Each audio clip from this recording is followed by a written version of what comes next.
Bienvenue sur Top Invest, la chaîne des tops d'investissement. Ici, on parle essentiellement d'entreprises de qualité. Avons-nous une opportunité d'investissement sur Laurent Perrier? C'est la question à laquelle on va essayer de répondre en se basant sur les états financiers de la compagnie. Je rappelle que ceci représente uniquement mon point de vue et non un conseil d'investissement. Et comme d'habitude, je me réserve le droit de me tromper. Alors, on va aller pas à peu. Première chose, qu'est-ce qu'on va regarder? Stabilité ou croissance des revenus. Revenus en dents de scie.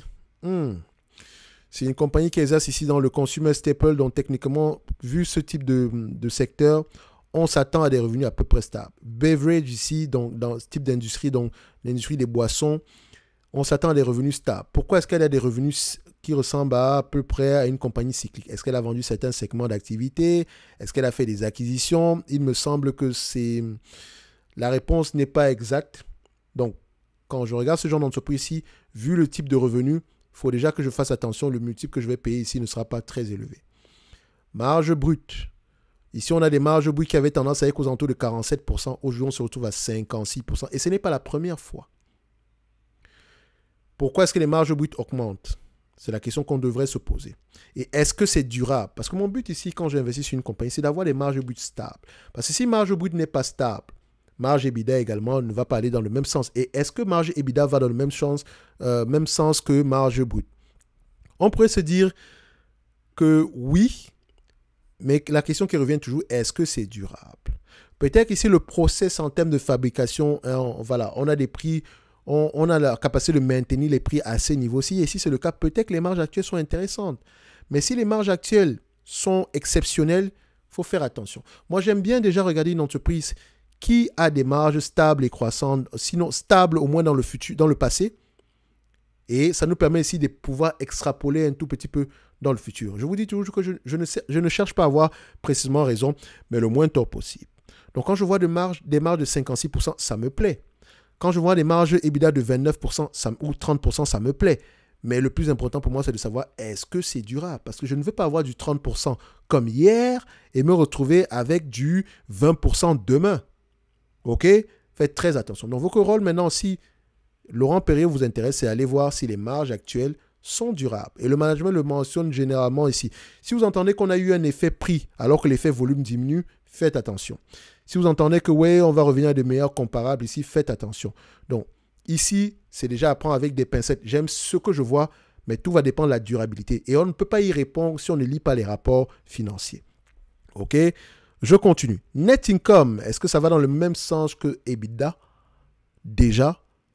En termes de volume, non. Est-ce que ça va dans la même sens que free cash flow en termes de volume? On compare les deux. Free cash flow a tendance à être moins élevé que net income. Donc ici, on va vérifier premièrement le besoin en fonds de roulement. D'accord? Et deuxièmement, pourquoi est-ce que les free cash flow ont tendance à être moins élevés que les net income ici? Parce que ça fait au moins une dizaine d'années, plus que 10 ans que c'est le cas. Qu'est-ce qui s'est passé maintenant? Est-ce que c'est durable? Ce qui me renforce encore l'idée de dire que le prix actuel est peut-être mérité. Surtout si les net income ont tendance les free cash flow ont tendance à être moins élevés que ça. Parce qu'à la fin de la journée, ce sont les net income, ce sont les free cash flow qui comptent, excusez-moi. Maintenant, je vais regarder à peu près le nombre d'actions. Ça monte ou ça diminue? On a le nombre d'actions ici qui est plutôt stable. OK? Attention. J'ai fait une erreur. J'ai comparé le nombre d'actions avec les free cash flow. La fatigue. Parce que comme je vous l'ai dit, ce 23 du mois de novembre, on aura énormément de vidéos. D'accord? Au moins une vingtaine. Tout simplement parce que c'est le Black Friday. D'accord? Pour ceux qui ne savent pas, on a une promotion sur tous les services de Top Invest. Donc ici, je reviens. Je me suis reconcentré. Quand on compare les net income et les free cash flow, on se rend compte que les net income ont tendance, voilà, même chose, plus élevé que les free cash flow. Sur les dernières années, depuis 2021, les free cash flow sont plus élevés. Est-ce que c'est durable? Vous avez vu que les marges brutes ont augmenté. Les marges EBITDA ont augmenté. Les net income en termes de volume ont augmenté. Est-ce que c'est durable?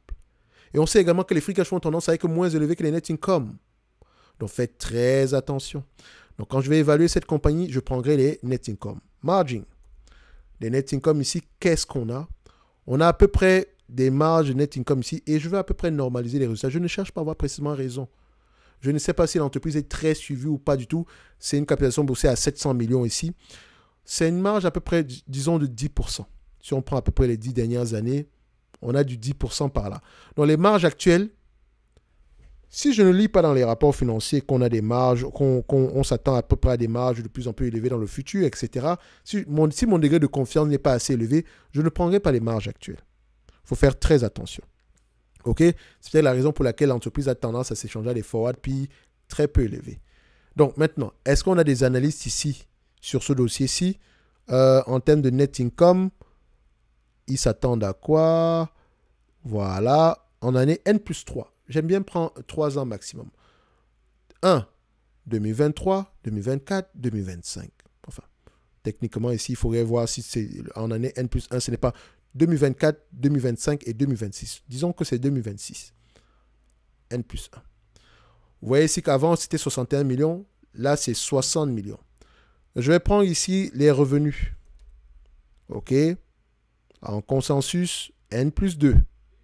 OK? On s'attend à peu près à du 334 millions. Donc, techniquement, c'est près de 20% ici de marge bénéficiaire. Donc, ça veut dire que le management, les années s'attendent à ce que ça reste à peu près au même niveau. Personnellement, vrai de vrai, je préfère rester sur les lignes de côté.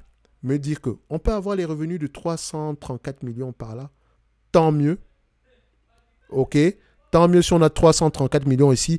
Mais maintenant, est-ce que les revenus actuels, si on garde à peu près les marges de 10%, 334, des marges de 10%, ça donne à peu près combien? Ça donne à peu près 33 millions. 33 millions ici à 15 fois les bénéfices parce que je ne paierai pas plus pour ce business-ci. Ça fait 501 millions. 501 millions ici, moins la dette nette. La dette nette ici, on se situe à peu près à quel niveau? On est à peu près aux alentours de 177 millions. Et encore, il faudrait vérifier au niveau de la dette nette. OK? Parce que ça peut prendre en considération les loyers. Donc, ça fait à peu près 177 millions. Si on divise à peu près, on fait moins 177 divisé par le nombre d'actions.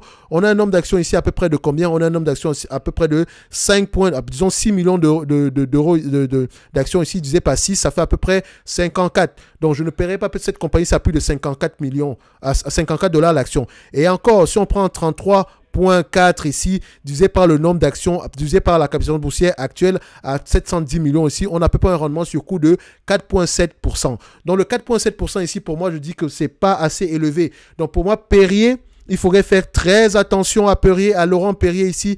Donc, rester sur les lignes de côté parce que je pense qu'on peut avoir mieux que ça sur le marché pour une entreprise qui est à peu près plus solide. Déjà, si l'entreprise nous intéresse, il faudrait déjà vérifier pourquoi est-ce que les revenus sont très élevés ici. Est-ce que c'est durable? Parce que tout dépend ici de la pérennité des revenus actuels. Est-ce que les analystes ont tendance à faire des bonnes prévisions? On dirait que oui.